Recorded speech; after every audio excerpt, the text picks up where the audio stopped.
There we go. What's up? I hope you weren't waiting long. No, I was waiting in here for maybe 15 seconds. Okay, that's too long. What's up, Gary? Did you see the game last night? What are your thoughts? I guess in general about the Yankee season, but maybe specifically Judge, how he's been handling everything, and just your thoughts on watching his whole journey. It was a relief. I didn't think he was going to do it. I know a lot of people were messing. Really? Yeah, I didn't think he was going to do it just because there was just a ton of pressure. I mean, people don't realize, like, hey, just hit a home run right here. Like, that's not how baseball works. Like, for the most part, you just play to win. And if something good happens, it happens. But when someone tells you right now, you have to do what it is we're all looking. I mean, hey, hit a Hmm. home run. Everyone's just staring at you. So, and then plus the pitchers, for the most part, they're going to be understanding what you're trying to do in this at bat. And so for you to be up there and someone's trying to get you not to do something and you're essentially admitting every single at bat, I'm trying to do this one thing, it makes it really hard. So I just kind of thought he would fold under the pressure just because human beings, it's really difficult as a human to deal with that. But I'm just glad he did. So now I can relax. Yeah, and I think he can relax too. I think he did a really good job of like not showing his emotions. Like he remained pretty stoic, but you Yeah. could definitely tell like he was starting to enjoy it. Like he definitely was smiling on the 60th, on the 61st too. And then it went a while, what, maybe a week with nothing. Right. And I think just it's a testament to his skill level is how easy he makes these home runs look. And again, it's like you said, like it's not an easy feat. And people are just like, do it, do the thing. It's like just because he's done so many of them, like doesn't make it any easier. Plus, you have the added pressure. Yeah. It helps that he's 6'7", like 285 pounds. Whew. Yeah. Yeah. Yeah, it's that is not a normal body in baseball. The average baseball player, I think, in the Hall of Fame is like 5'11", 195 pounds. Oh So wow. to Okay. see somebody, I mean, this dude should have been playing basketball or football. And Wasn't he that, initially playing football and like he was just like dicking around on a baseball field one day and he immediately got scouted? I don't know about that, but he does like he mechanically has a beautiful swing. Like for Mhm. people who don't watch baseball, you can turn on the TV and be like, okay, let me turn on Yes Network, watch the Yankees for a little bit. You see his swing, and it doesn't look like a guy who had to develop that, anything like that. He looks like a natural athlete on a baseball field. And I don't know how he accomplishes that being 6'7", because I can tell you right now, if I was 6'7", I would be playing some other sport because Wow. baseball is one of the least rewarding sports in terms of how long it takes you to be good. It is not one of those games where you're great in college and you show up and you just skip right to the pros. It rarely happens. Happens maybe once every decade. And baseball is just a really difficult sport to get these supreme athletes to play. So when you see somebody who's 6'7", almost 300 pounds of pure muscle play baseball, it's pretty satisfying, to be honest with you. When you say like it takes a while to get like good at baseball, how long generally? Well, you have to go sit on a bus and go to the minor leagues. Nobody wants to play in the minor leagues. I mean, just to give you an example, minor league baseball players just became part of the union. So they obviously had hardly any rights. They're paid pretty much nothing, with the idea that the dream for Major League Baseball is still alive. And a lot of people are okay with that. And then just now, like really the last like year and a half or so, people are starting to get on it. Like, we need better treatment. Well, that's not the same thing in college football. In college football, they're on national television. Now they're getting paid. A lot of people love college football. There's a huge market for it. There is no market really for minor league baseball because it's considered this area to groom players Mm. into Major League Baseball players. It takes some players 3 or 4 years, like it took my dad. And there's other players who have been in the minor leagues. They're 30 years old, still in the minor leagues. It's very difficult to make it through that. And some people don't want to do it. Do you remember, I guess, like, I forget the years that your dad played. Wait, what years did he play? He's old. And yeah, so he got to Major League Baseball in 1988. So, Okay. and he was playing with Milwaukee at the time. So, yeah, so he was in the minor leagues in the late 80s. So, I mean, it was a long time ago. Was there anyone during his time that was, like, chasing the like this particular record, or like what was like I guess the highest season home run record of anybody kind of like during his time? Well, they had Mark McGwire. And Mark McGwire Okay, was the that was one his guy who time. was chasing and did break that record. And then Sammy Sosa hit 60 home runs, I believe, 3 times on three Wow. separate Yeah. occasions. So I mean, there were a lot during the steroid era in general. There were a lot of chases, and that's something that baseball is very different than other sports because people in baseball really care about numbers. I know in fantasy football we care about numbers, but for the most part, people root for the shield. They want to see winning.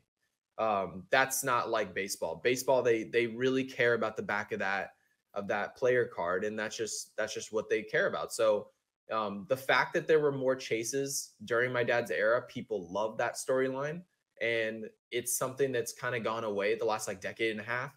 And now that it's back, we got to talk about something for like a week, and now it's gone. What's your sense of, I guess, in your circle, are people, and I guess we'll see this because it only just happened yesterday. We'll see how people frame it and talk about it.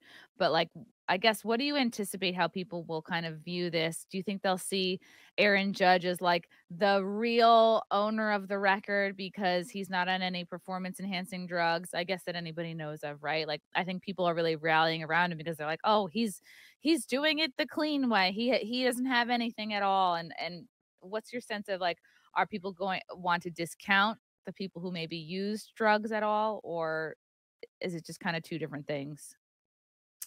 It depends who you ask because there's going to be people who are like, yeah, this is the clean record. I know Roger Maris Jr. came out and said, yeah, this guy's the real record holder.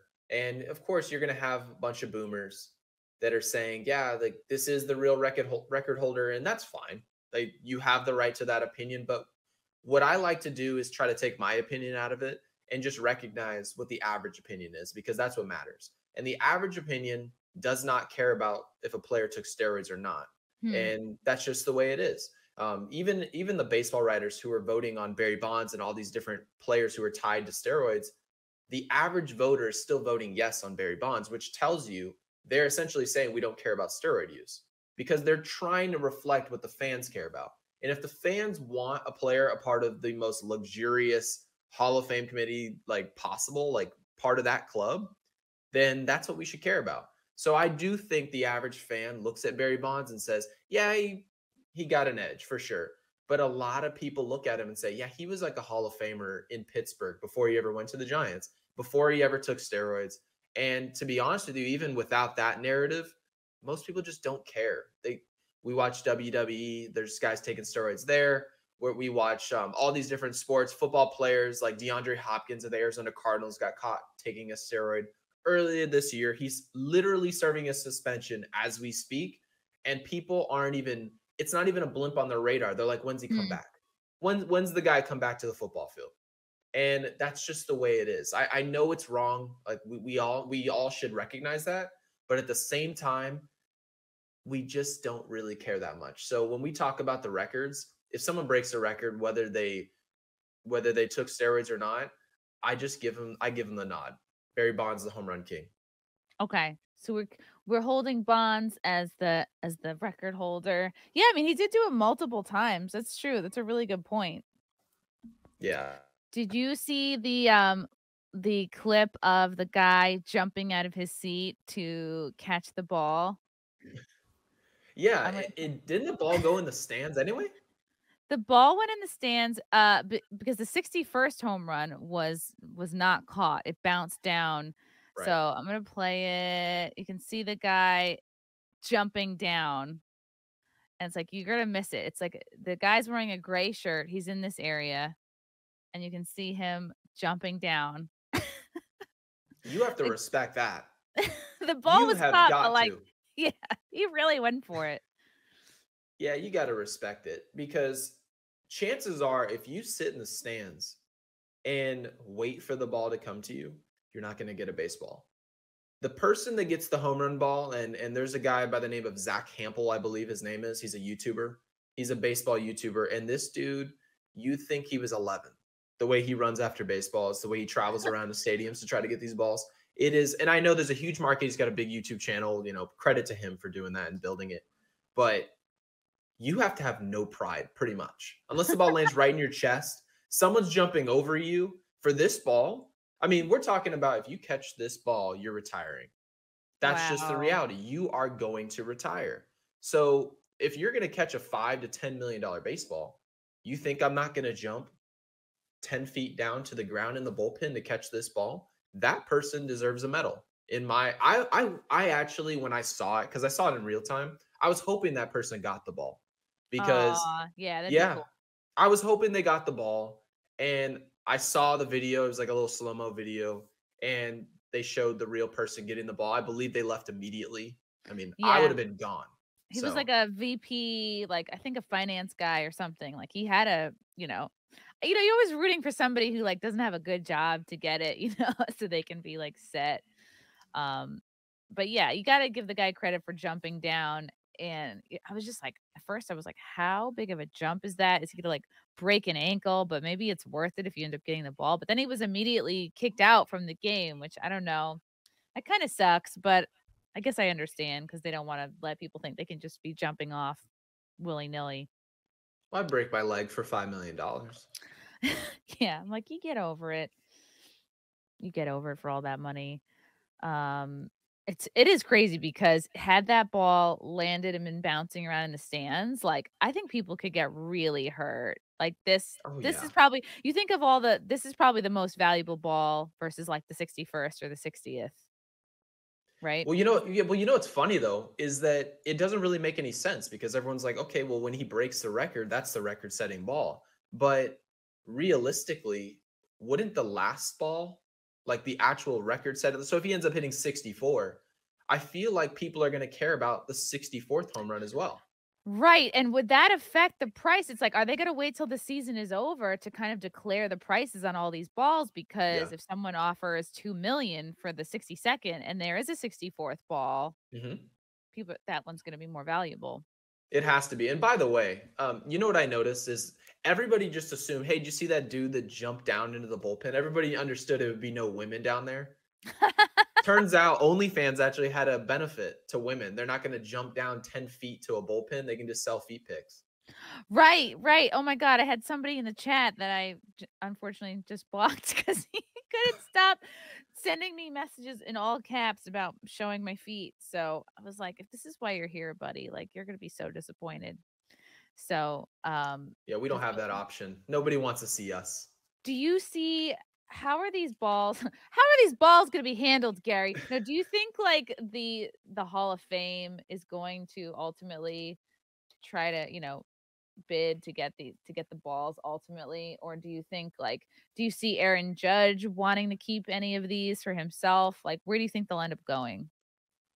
Well, in the perfect world, Aaron Judge would just buy it himself, but I don't know. My assumption was that it would end up in the Baseball Hall of Fame, but if the ball is going to be worth $10 million, are they really going to get their hands on it? I mean, maybe they pay it, but I mean, I'm not their accountant at the same Yeah. time. So I can't say where it's going to go. My assumption is this guy, I saw he made a statement, I think it was earlier this morning. He's like, I don't know what I'm doing with the ball. And that's But do you think exactly he what I wants would do. yeah, yeah. So Which you means you're do. holding out. You Yeah. say you don't know what you're doing with that ball and you sit back and wait. Because if somebody, I know somebody made an offer, they said, I'll give you $2 million right off the rip. And if somebody's going to walk into your house when you're having an open house and say, I'll give you all cash, $1 million, $2 million, you know it's worth probably triple that. So Oh, you yeah, got so to he's just gonna sit wait. there. Oh, yeah.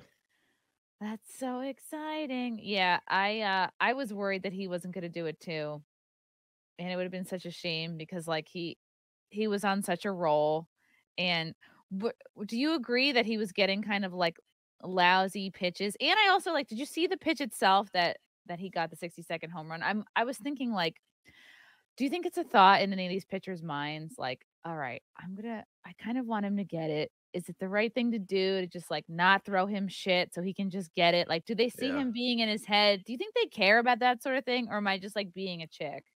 No, in general. So this is the thing. I was just being bitter on Twitter. I was just, it wasn't, What did you say? it's What did not you true. say? No, it was just, hey, they're not throwing him any pitches, whatever. No, great. great players that you don't get pitches to hit. That's just the reality. When you watch a regular baseball game, there's a lineup of like 3 or 4 guys who are just elite, and the rest of the lineup is kind of schmendies. They don't really do much. You know, they can occasionally contribute, but they're not great players. They get pitches to hit. That 1 through 4 in the lineup, you get maybe 2 or 3 pitches a game where you can do anything with it. The rest are just nibbling and you're walking guys, and it's really boring. But he had pitches to hit. They're not going to pitch to a guy who has 61 home runs at the time. Why would you pitch to a guy who has 61 homers? I understand you go after him and strike him out, but part of the game is picking your battles. And we literally, and Greg Maddux, one of the greatest pitchers of all time, pitched for Atlanta. And it's like, I'm looking at him and I'm like, okay, he was talking about Barry Bonds. And he's like, what's the strategy to pitch to Barry Bonds? And they're like, walk him and pitch to the next guy.